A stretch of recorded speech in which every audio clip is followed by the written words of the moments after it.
नीतियाँ राजस्थान सरकार द्वारा पिछले 1 वर्ष में जो नीति चलाई गई हैं। राजस्थान एमएसएमई नीति। उद्देश्य क्या है इस नीति का? राजस्थान में एमएसएमई उद्यमों के वैश्विक प्रतिस्पर्धा के योग्य बनाने में सहायता करना। और प्रावधान क्या है इसमें? ऋण पर अतिरिक्त 2% ब्याज का अनुदान दिया जाएगा। एमएसएमई एक्सचेंज से धन जुटाने पर 15 लाख रुपए तक की सहायता। एडवांस टेक्नोलॉजी व सॉफ्टवेयर पर 50% या 5 लाख रुपए तक का अनुदान। और क्वालिटी सर्टिफिकेशन व आईपीआर पर 3 लाख रुपए तक का पुनर्भरण सहायता दी जाएगी। विपणन हेतु आयोजनों में भाग लेने पर 1.5 लाख रुपए तक का अनुदान दिया जाएगा। और क्या प्रावधान है? डिजिटल उपकरण पर 50,000 रुपए तक का पुनर्भरण दिया जाएगा। ई कॉमर्स प्लेटफॉर्म फीस पर 75% या अधिकतम 50,000 रुपए तक का पुनर्भरण दिया जाएगा। तो हम देख लेते हैं जो एमएसएमई नीति चलाई है राजस्थान ने, उसमें क्या क्या प्रावधान किए गए हैं। एक तो ऋण पर 2% का ब्याज अनुदान। एमएसएमई एक्सचेंज से धन जुटाने पर 15 लाख रुपए तक की सहायता। एडवांस टेक्नोलॉजी व सॉफ्टवेयर पर 50% या 5 लाख रुपए तक का अनुदान। क्वालिटी सर्टिफिकेशन व आईपीआर पर 3 लाख रुपए तक का पुनर्भरण सहायता। वहीं विपणन हेतु आयोजनों में भाग लेने पर 1.5 लाख रुपए तक का अनुदान। और डिजिटल उपकरण पर 50,000 रुपए का पुनर्भरण। और ई कॉमर्स प्लेटफॉर्म फीस पर 75% या अधिकतम 50,000 रुपए तक का पुनर्भरण किया जाएगा। अगली नीति है राजस्थान निर्यात संवर्धन नीति। तो राजस्थान निर्यात संवर्धन नीति का उद्देश्य है अगले 5 वर्षों में प्रदेश के निर्यात में 1.5 लाख करोड़ रुपए तक की वृद्धि करना। इसमें क्या क्या प्रावधान किए गए हैं?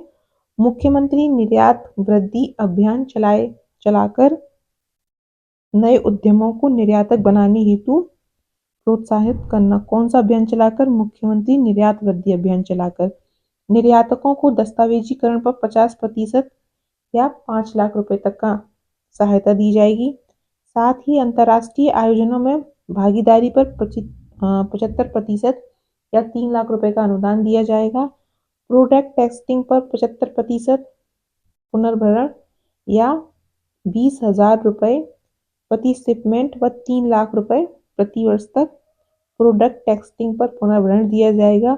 तकनीकी अपग्रेडेशन पर 75% या 50 लाख तक की सहायता दी जाएगी।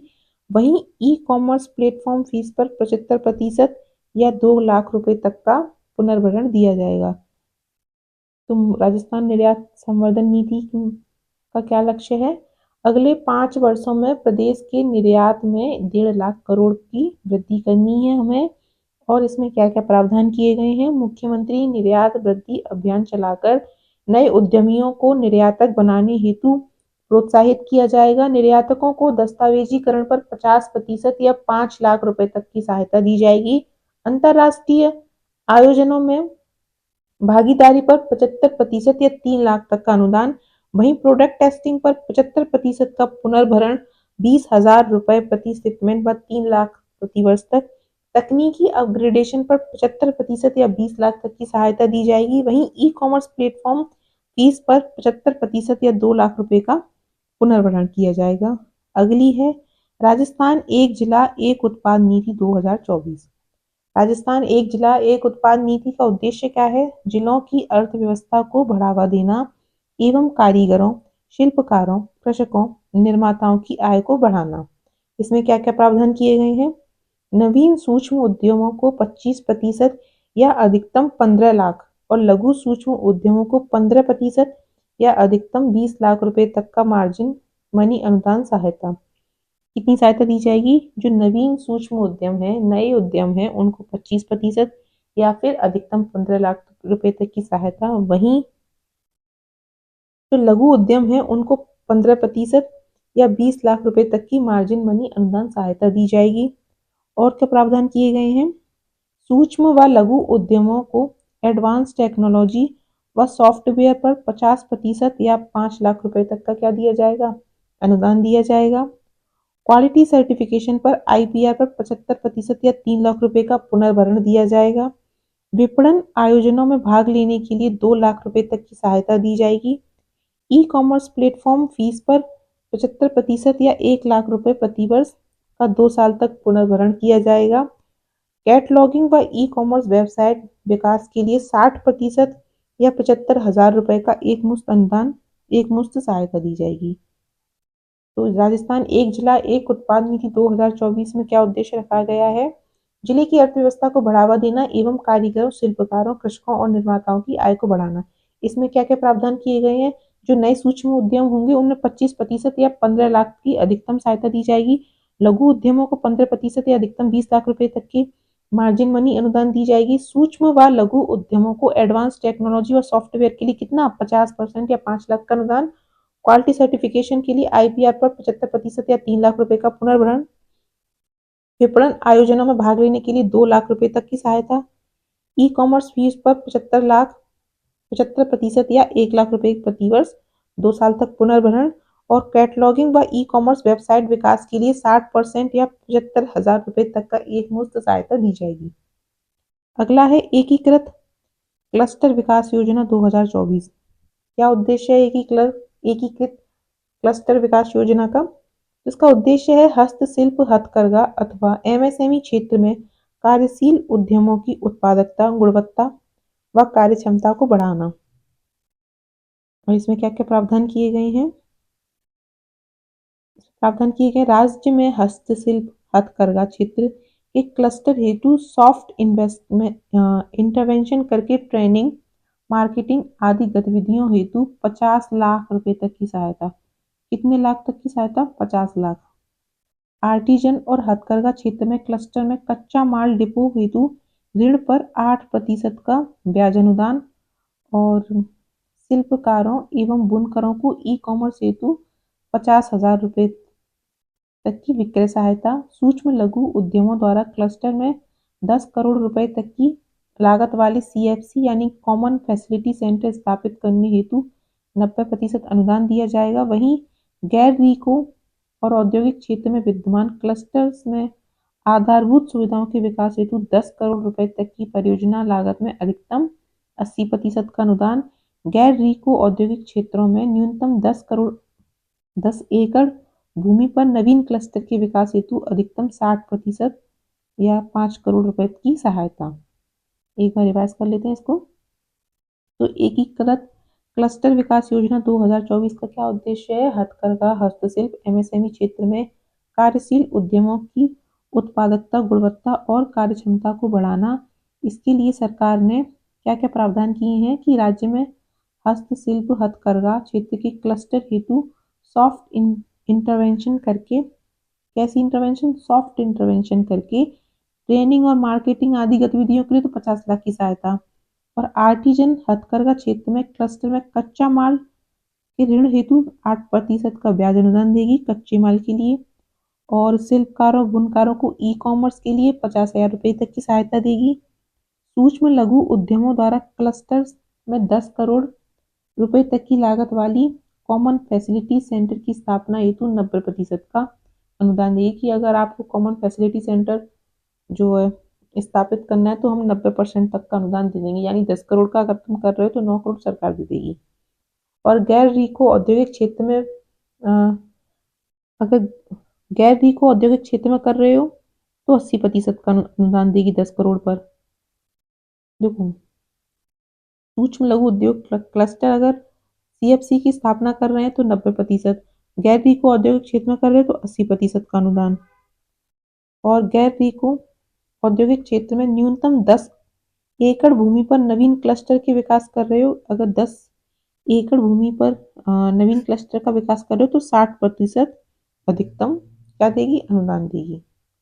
अगला है राजस्थान खनिज नीति 2024। क्या प्रावधान है राजस्थान खनिज नीति 2024 में? वर्ष 2029-30 तक 3 गुना और 2047 तक 1 लाख करोड़ के राजस्व का लक्ष्य रखा है राजस्थान खनिज नीति के तहत। वर्ष 2029-30 तक 50 लाख और 47 तक 1 करोड़ रोजगार का लक्ष्य रखा है। खनिजों की खोज में निजी सहभागिता को क्या करना है? बढ़ावा देना है। निवेशकर्ताओं के सहयोग के लिए पोस्ट ऑक्शन फैसिलिटेशन सेल। राजस्व अपवंचन को रोकने के लिए क्या किया है? Geo fencing, RFID check post, GPS vehicle tracking और drone survey. Pre embedded clearance के साथ ब्लॉक्स की नीलामी की जाएगी। ईज ऑफ डूइंग बिजनेस हेतु परमिट व अनुमतियों की प्रक्रिया में सुधार किया जाएगा। आवा कजावा पद्धति से ईंटों के निर्माण में प्रयुक्त मिट्टी पर दे रॉयल्टी में छूट दी जाएगी, जो कि रॉयल्टी उसमें छूट दी जाएगी। तो खनिज नीति में राजस्थान खनिज नीति में क्या प्रावधान किए गए हैं? वर्ष 2029-30 तक 3 गुना और 2047 तक 1 लाख करोड़ के राजस्व का लक्ष्य रखा गया है। 29-30 तक 50 लाख और 2047 तक 1 करोड़ रोजगार का लक्ष्य रखा है। खनिजों की खोज में निजी सहभागिता को बढ़ावा दिया जाएगा। निवेशकर्ताओं के सहयोग के लिए पोस्ट ऑक्शन फैसिलिटेशन सेल की जाएगी। राजस्व अपवंचना को रोकने के लिए geo fencing, RFID check post और GPS व्हीकल ट्रैकिंग और ड्रोन सर्वे किया जाएगा। प्री एम्बेडेड क्लियरेंस के साथ ब्लॉक की नीलामी की जाएगी। ईज ऑफ डूइंग बिजनेस हेतु परमिट और एवं अनुमतियों की प्रक्रिया में सुधार किया जाएगा। आवा कजावा पद्धति से ईंटों के निर्माण में प्रयुक्त मिट्टी पर रॉयल्टी में छूट होगी। अगली है राजस्थान एम सैंड नीति 2024। उद्देश्य क्या है? प्रदेश में एम सैंड इकाइयों की स्थापना, बजरी के सस्ते विकल्प के रूप में एम सैंड के उपयोग को बढ़ावा देना। क्या प्रावधान किए हैं एम सैंड में? एम सैंड यूनिट्स को उद्योग का दर्जा दिया गया, पहली बात तो। और राजस्थान निवेश प्रोत्साहन योजना 2024 के अंतर्गत परिलाभ एम सैंड यूनिट की स्थापना में टर्नओवर एवं अनुभव की बाध्यता को समाप्त कर दिया गया है। एम सैंड के निर्माण में प्रयुक्त ओवरबर्डन पर देय DFMT की राशि में 100% की छूट दे दी गई है। सरकारी भूमि पर पड़े ओवरबर्डन पर देय रॉयल्टी में 50% की छूट दी गई है। सरकारी भूमि पर पड़े ओवरबर्डन की नीलामी में आरक्षित दर में 50% की कमी की गई है। एम सैंड के उत्पादन में प्रतिवर्ष 20% की वृद्धि। सरकार व सरकार से वित्त पोषित निर्माण कार्यों में 25% एम सैंड की उपयोगिता अनिवार्य की है। तो राजस्थान ने एम सैंड नीति 2024 का उद्देश्य क्या है? प्रदेश में एम सैंड इकाइयों की स्थापना और बजरी के सस्ते विकल्प के रूप में एम सैंड के उपयोग को बढ़ावा देना है। इसके लिए क्या क्या प्रावधान किए गए हैं? एम सैंड यूनिट्स को उद्योग का दर्जा दिया गया है, पहली बात। दूसरा, राजस्थान निवेश प्रोत्साहन योजना 2024 के अंतर्गत परिलाभ मिलेगा। एम सैंड यूनिट की स्थापना में टर्नओवर एवं अनुभव की बाध्यता को समाप्त किया गया है। एम सैंड के निर्माण में प्रयुक्त ओवरबर्डन पर देय DFMT की राशि में 100% की छूट दी जाएगी। सरकारी भूमि पर पड़े ओवरबर्डन पर देय रॉयल्टी में 50% की छूट दी जाएगी। सरकारी भूमि पर पड़े ओवरबर्डन की नीलामी में आरक्षित दर पर 50% की कमी की जाएगी। एम सैंड के उत्पादन में प्रतिवर्ष 20% की वृद्धि की जाएगी और सरकार व सरकार से वित्त पोषित निर्माण कार्यों में 25% एम सैंड की उपयोगिता को अनिवार्य किया जाएगा। अगली नीति, राजस्थान एकीकृत स्वच्छ ऊर्जा नीति 2024। इसका लक्ष्य क्या है? वर्ष 2030 तक अक्षय ऊर्जा क्षमता को 125 गीगावाट तक बढ़ाना। राजस्थान एकीकृत स्वच्छ ऊर्जा नीति का लक्ष्य है 2030 तक 125 गीगावाट तक बढ़ाना। प्रावधान क्या है? अक्षय ऊर्जा, बायोमास व वेस्ट एनर्जी, ग्रीन हाइड्रोजन के प्रावधानों एवं ऊर्जा भंडारण के नवीन प्रावधानों का समावेश। फ्लोटिंग सौर परियोजनाओं को बढ़ावा देना। नेट मीटरिंग व्यवस्था में 80% ट्रांसफार्मर क्षमता तक सोलर रूफटॉप लगाने की अनुमति। और सभी अक्षय ऊर्जा परियोजनाओं पार्कों को राजकीय भूमि आवंटन, वर्चुअल PPA आधारित परियोजनाओं, कार्बन ट्रेडिंग, ऊर्जा दक्षता, नेट जीरो बिल्डिंग को बढ़ावा देने के प्रावधान। क्या क्या प्रावधान किए गए हैं राजस्थान एकीकृत स्वच्छ ऊर्जा नीति के? 2030 तक अक्षय ऊर्जा क्षमता को 125 गीगावाट तक बढ़ाना है, पहली बात। और इसमें प्रावधान है अक्षय ऊर्जा, biomass, waste energy, green hydrogen के प्रावधानों एवं ऊर्जा भंडारण की नवीन प्रावधानों का समावेश करना। फ्लोटिंग सौर परियोजनाओं को बढ़ावा देना। नेट मीटरिंग व्यवस्था में 80% ट्रांसफार्मर क्षमता तक सोलर रूफटॉप लगाने की अनुमति होगी। सभी अक्षय ऊर्जा परियोजनाओं पार्कों को राजकीय भूमि आवंटन, वर्चुअल PPA आधारित परियोजनाओं, कार्बन ट्रेडिंग, ऊर्जा दक्षता, नेट जीरो बिल्डिंग को बढ़ावा देने के लिए प्रावधान किए गए हैं। अगला है Rajasthan animation, visual effects, gaming, comics and extended reality नीति 2024। ये इसमें ऐसे आ जाएगा, what is the full form of AVGCXR। तो Rajasthan animation, visual effects, video video मत कर देना, विजुअल इफेक्ट्स है, G से गेमिंग और C से कॉमिक्स एंड X से एक्सटेंडेड रियलिटी। क्या प्रावधान है? AVGCXR क्षेत्र में स्थानीय प्रतिभाओं, राज्य की संस्कृति एवं स्थानीय संसाधनों को क्या मिलेगा? बढ़ावा मिलेगा। और राज्य में बनने वाली एनिमेशन फिल्मों, गेम्स, कॉमिक्स को उत्पादन अनुदान दिया जाएगा। स्थानीय संस्कृति और सामग्री निर्माण पर ध्यान केंद्रित करने वाले स्टार्टअप्स व उद्यमों को अतिरिक्त प्रोत्साहन दिया जाएगा। इस क्षेत्र में नवाचार को बढ़ावा देने के लिए अटल इनोवेशन स्टूडियो व एस्केलेटर स्थापित किए जाएंगे। ये studio coding, VFX lab, advance computing सुविधाओं से क्या होंगे? लैस होंगे। अगला है राजस्थान पर्यटन इकाई 2024। क्या प्रावधान किए गए हैं राजस्थान पर्यटन इकाई में? Eco tourism unit, film city, heritage restaurant, hotel housing, indoor outdoor play zone, एकीकृत पर्यटन विलेज, मोटल, बेसाइड सुविधाओं, रिसोर्ट हाउसिंग, ग्रामीण पर्यटन इकाई, पर्यटन स्टार्टअप्स जैसी इकाइयों का समावेशन किया गया है। इसमें चिन्हित स्थानों पर न्यूनतम 100 करोड़ रुपए के 3 वर्षों में नया निवेश वाली पर्यटन इकाई परियोजनाओं को राज्य की भूमि आवंटन किए जाने का प्रावधान है। न्यूनतम कितना? 100 करोड़। पर्यटन इकाई से जुड़ी या उसके अंदर आने वाली राज्य की भूमि को उसकी मालिकाना भूमि के 10% तक कृषि या आवासीय DLC दरों पर एक बार आवंटन की सुविधा दी जाएगी। नई पर्यटन इकाइयों को stamp duty, conversion charge, development charge, भू उपयोग परिवर्तन शुल्क में 100% की छूट। पर्यटन इकाइयों को दुगुना बिल्ट अप एरिया रेशियो 2 के स्थान पर 4 बार।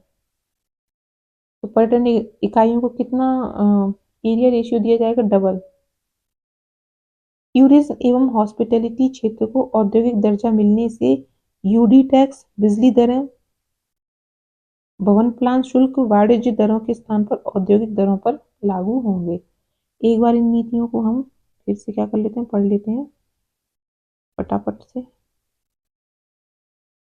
ये राजस्थान MSME नीति, तो उसका उद्देश्य है MSME उद्यमों को वैश्विक प्रतिस्पर्धा के योग्य बनाने में सहायता करेगी। इसमें क्या क्या प्रावधान किए गए हैं? ऋण पर 2% का ब्याज अनुदान, MSME एक्सचेंज से धन जुटाने पर 15 लाख रुपए की सहायता है, एडवांस टेक्नोलॉजी व सॉफ्टवेयर पर 50% या 5 लाख रुपए का अनुदान है, क्वालिटी सर्टिफिकेशन व IPR पर 3 लाख रुपए तक का पुनर्भरण सहायता है, और विपणन हेतु आयोजन में भाग लेने पर 1.5 लाख रुपए तक का अनुदान है।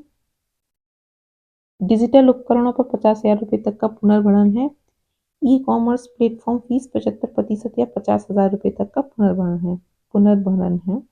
राजस्थान निर्यात संवर्धन नीति, अगले 5 वर्षों की निर्यात में 1.5 लाख करोड़ रुपए की वृद्धि लाना है। प्रावधान है मुख्यमंत्री निर्यात वृद्धि अभियान चलाकर नए उद्यमों को निर्यात हेतु प्रोत्साहित करना, और दस्तावेजीकरण में 50% या 5 लाख तक की छूट। अंतर्राष्ट्रीय आयोजन में भाग लेने पर 75% या 3 लाख रुपए तक की अनुदान। प्रोडक्ट टेक्सटिंग पर 75%, 20,000 प्रति शिपमेंट और 3 लाख प्रति वर्ष छूट। तकनीकी अपग्रेडेशन पर 75% या 50 लाख की सहायता, और ई-कॉमर्स प्लेटफॉर्म पर 75% या 2 लाख तक पुनर्भरण। राजस्थान एक जिला एक उत्पाद नीति 2024 क्या है? जिलों की अर्थव्यवस्था को बढ़ावा देना एवं कारीगरों, शिल्पकारों, कृषकों व निर्माताओं की आय को बढ़ाना है। इसमें क्या प्रावधान है? नवीन सूक्ष्म उद्यमों को 25% या अधिकतम 15 लाख, और लघु को 15% अधिकतम 20 लाख तक की अनुदान, और एडवांस टेक्नोलॉजी और सॉफ्टवेयर पर 50% या 5 लाख का अनुदान। क्वालिटी सर्टिफिकेशन पर IPR पर 75% या 3 लाख रुपए का पुनर्भरण, और विपणन आयोजनों में भाग लेने पर 2 लाख रुपए तक की सहायता।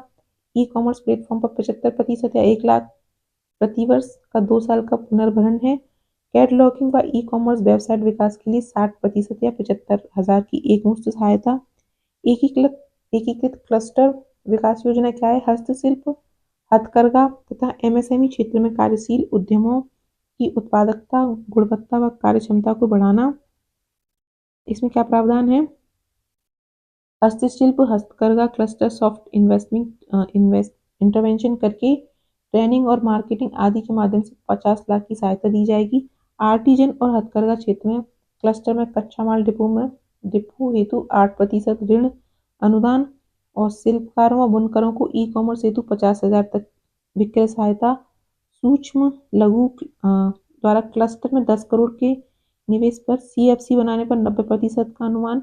गैर को औद्योगिक क्षेत्र में विद्यमान क्लस्टर में आधारभूत तो विद्यमान में करोगे तो 80% का अनुमान है, और अगर नवीन क्लस्टर बनाएंगे तो 60% तक का अनुदान है। खनिज नीति क्या है? वर्ष 2029-30 तक 3 गुना और 2047 तक 1 लाख करोड़ के राजस्व का लक्ष्य रखा गया है।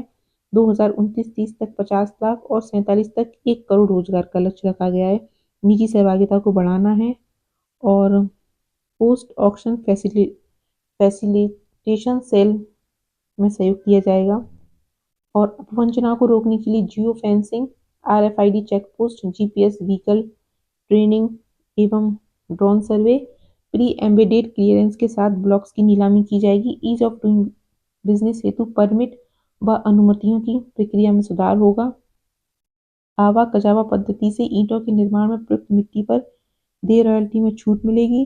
साथ ही एमसैंड नीति क्या है? एमसैंड नीति का उद्देश्य एमसैंड इकाइयों की स्थापना और बजरी के सस्ते विकल्प में एमसैंड के उपयोग को बढ़ावा देना है। उद्योग का दर्जा दिया गया है एमसैंड को, और इसमें टर्नओवर और अनुभव की बाध्यता को समाप्त कर दिया गया है। एमसैंड निर्माण में प्रयुक्त ओवरबर्डन पर देय डीएफएमटी से पूरी छूट दे दी गई है। सरकारी भूमि पर पड़े ओवरबर्डन पर देय रॉयल्टी में 50% की छूट है और नीलामी में 50% की कमी की गई है। उत्पादन में 20% की प्रतिवर्ष वृद्धि की जाएगी और सरकार के वित्त पोषित योजनाओं में 25% एमसैंड उपयोग करना अनिवार्य है। राजस्थान एकीकृत स्वच्छ ऊर्जा नीति क्या है? 2030 तक 125 गीगावाट तक बढ़ाना है और अक्षय ऊर्जा, biomass, waste energy, green hydrogen के प्रावधानों एवं ऊर्जा भंडारण के नवीन प्रावधानों का समावेश किया गया है। फ्लोटिंग सौर परियोजनाओं को बढ़ावा देना है। इसमें नेट मीटरिंग व्यवस्था 80% ट्रांसफॉर्मर क्षमता तक सोलर रूफटॉप लगाए जाएंगे और इसके माध्यम से पार्कों, वर्चुअल पीपीपी आधारित परियोजनाओं, कार्बन ट्रेडिंग, ऊर्जा दक्षता व नेट जीरो बिल्डिंग को बढ़ावा देने का प्रावधान है। एवीजीसी क्या है? राजस्थान एनिमेशन और visual effects, gaming, comics and extended reality नीति। स्थानीय प्रतिभाओं, राज्य की सांस्कृतिक एवं स्थानीय संसाधनों को मिलेगा बढ़ावा। राज्य में बनने वाली एनिमेशन फिल्म, गेम्स, कॉमिक्स को उत्पादन पर बढ़ावा देना है और स्थानीय संस्कृति व समग्र सामग्री के निर्माण पर ध्यान केंद्रित करने वाले स्टार्टअप और उद्यमों को अतिरिक्त प्रोत्साहन दिया जाएगा। अटल इनोवेशन स्टूडियो व एक्सक्लेटर स्थापित किए जाएंगे। Studio coding, VPX lab, advance computing सुविधाओं से लैस होंगे। लास्ट है राजस्थान पर्यटन इकाई नीति। Eco tourism unit, film city, heritage restaurant, hotel, housing, indoor outdoor play zone, एकीकृत पर्यटन विलेज, मोटल, वे साइट सुविधाएं, रिसोर्ट हाउसिंग, ग्रामीण पर्यटन इकाई, पर्यटन स्टार्टअप जैसी इकाइयों का समावेश होगा। इसमें न्यूनतम 100 करोड़ के 3 वर्षों में नया निवेश करने वाली पर्यटन परियोजनाओं को राजकीय भूमि आवंटन किए जाने का प्रावधान है और पर्यटन इकाई से जुड़ी या उसके अंदर आने वाली राज्य की भूमि को उसकी मालिकाना भूमि की 10% तक कृषि या आवासीय डीएलसी दरों में एक बार आवंटन की सुविधा होगी। Stamp duty, conversion charge, development charge, भूमि उपयोग परिवर्तन शुल्क पर 100% की छूट है और पर्यटन इकाइयों को दोगुना बिल्ट अप एरिया रेशियो दिया जाएगा। साथ ही टूरिज्म एवं हॉस्पिटलिटी क्षेत्र को औद्योगिक दर्जा मिलने से यूडी टैक्स, बिजली दरें, भवन प्लान शुल्क वाणिज्य दरों के स्थान पर औद्योगिक दरों पर लागू होंगी। तो ये हो गया नीति। राजस्थान की जो पिछले 1 साल की नीति थी वो हो गई कंप्लीट।